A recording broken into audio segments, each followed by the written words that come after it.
Oi, oi pessoal, tudo bom com vocês? Estou de volta e hoje vou falar sobre o livro O Cavaleiro Preso na Armadura. Antes que eu comece a falar sobre o livro, já curte esse vídeo, comenta aqui alguma coisinha pra mim pra ajudar a divulgar o vídeo depois e já me segue no meu Instagram novo, que eu fiz um Instagram novo. Meu outro Instagram tava dando muito problema, então eu fiz esse novo para vocês me acompanharem mais de perto por lá. E eu prometo que eu vou me comprometer a fazer muitos stories, muito conteúdo para ajudar vocês o máximo possível. Sempre que vocês quiserem me dar sugestões por lá, inclusive, de vídeos que vocês queiram ver aqui, podem comentar lá que eu faço. Quem já me deu sugestão sabe que eu faço. Mas vamos ao que interessa, vamos falar sobre o livro O Cavaleiro Preso na Armadura.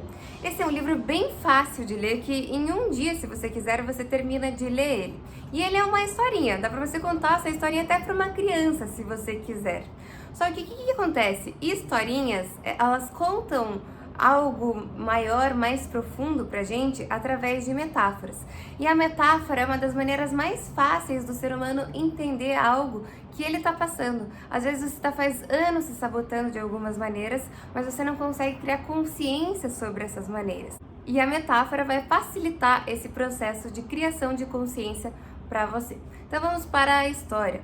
A história do Cavaleiro Preso na Armadura, até tô com o livro aqui para mostrar para vocês, é a história deste cavaleiro que ele lutava contra dragões, ele salvava donzelas, e um ponto importante é que ele coloca ali que às vezes ele até salvava donzelas que não queriam ser salvas e elas ficavam bravas com ele. Ele era casado, ele tinha um filho e ele vivia com essa armadura para mostrar que ele era generoso, para mostrar que ele era honesto, gentil, que ele era corajoso. Ele tinha que colocar essa armadura.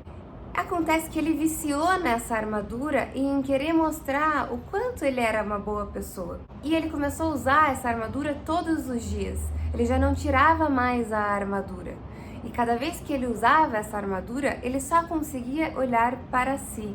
Ele já não enxergava mais ninguém ao redor dele.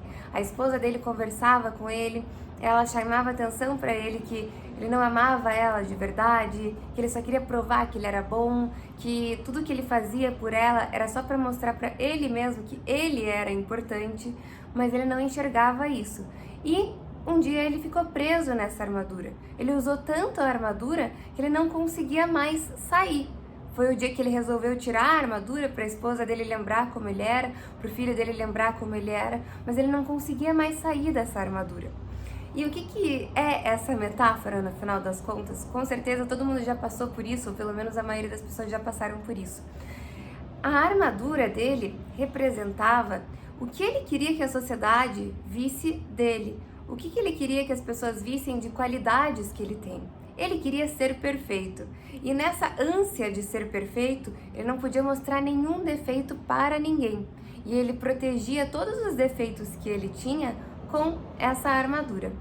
Só que o que acontece? A essência desse cavaleiro, ela é feita de defeitos e qualidades. E no momento que ele começa a colocar essa armadura demais, ele esquece da verdadeira essência dele. Ele esquece de quem ele é. Ele esquece por que ele está lutando contra um dragão. Por que ele está salvando uma donzela? Tem uma frase muito interessante no livro que ele fala, o autor fala assim, que ele salvava essas donzelas que não queriam ser salvas e muitas ficavam bravas com ele. Mas ele não se importava que elas ficassem bravas com ele, porque ele já tinha aquela sabedoria popular de que não dá para agradar todo mundo. Você veja, não dá para agradar todo mundo, mas ele estava o tempo todo tentando agradar. Então a sabedoria servia para ele fugir dele mesmo, mas não servia para ele fazer o que era importante de verdade, que era mostrar sua vulnerabilidade ali com a esposa dele, ser de verdade, não parar de mentir para todo mundo que ele era só aquela armadura. Mas trazendo isso, essa metáfora para minha vida, para sua vida, para nossa vida, aonde a gente usa essa armadura? Aonde que a gente finge que a gente é uma pessoa e acaba esquecendo da nossa verdadeira essência? Tem pessoas que usam o trabalho para fazer essa farsa.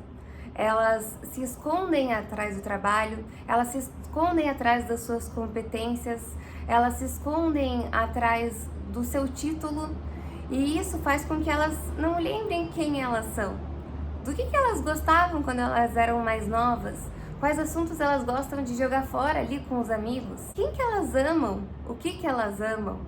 Isso tá tudo escondido, porque ela tá só focada em mostrar o quanto ela é competente no trabalho, o quanto ela é trabalhadora, o quanto ela é esforçada, o quanto ela é dedicada, ou ele, se você for homem, né? Muitas pessoas se escondem no trabalho, outras pessoas, mulheres, se escondem no título de ser uma boa mãe. Eu vou fazer tudo para ser uma boa mãe e eu preciso que a sociedade veja o quão boa mãe eu sou. E aí a pessoa deixa de lado o trabalho, deixa de lado os amigos para se dedicar integralmente ao filho.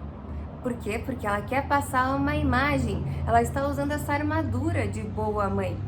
Só que quando ela faz isso, ela passa a sufocar o filho, porque ela precisa ser uma boa mãe, só que ela tem ideias pré-existentes do que é ser uma boa mãe.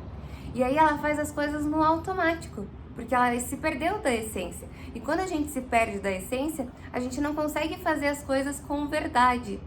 A gente faz de uma forma artificial.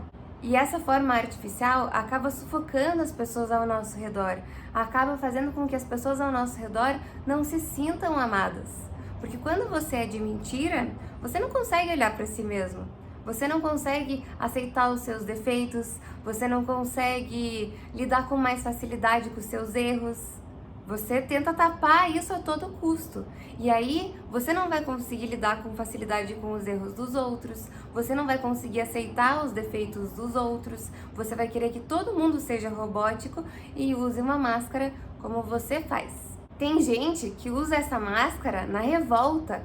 Não é querer ser boazinha, não é querer ser uma boa mãe, não é querer ser um bom funcionário, um bom empregado, um bom empresário. Essa pessoa, ela quer mostrar que ela tem personalidade. E aí o que ela faz?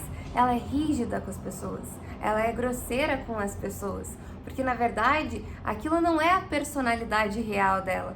É uma máscara que ela usa para querer mostrar para os outros que ela é alguém.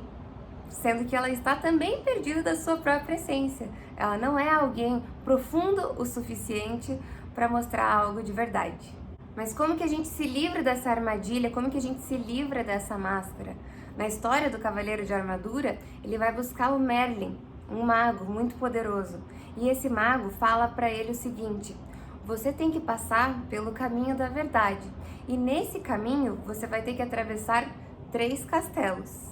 O primeiro castelo que ele passa, que ele atravessa, para que ele consiga se livrar dessa armadura, e é o caminho que provavelmente você também tem que fazer para você se livrar das suas armaduras, é o castelo do silêncio. É o castelo do silêncio, que é quando você silencia todas essas falas que estão na tua cabeça, todas essas confusões mentais que você cria, todas essas críticas que as pessoas fazem a você. Quando você manda tudo isso ficar quieto, e você consegue se conectar ao seu coração, se conectar à tua essência, perceber o que você está sentindo, sentir mesmo, em vez de ficar falando um monte de coisa para resolver esses sentimentos, só sinta no silêncio, na calmaria.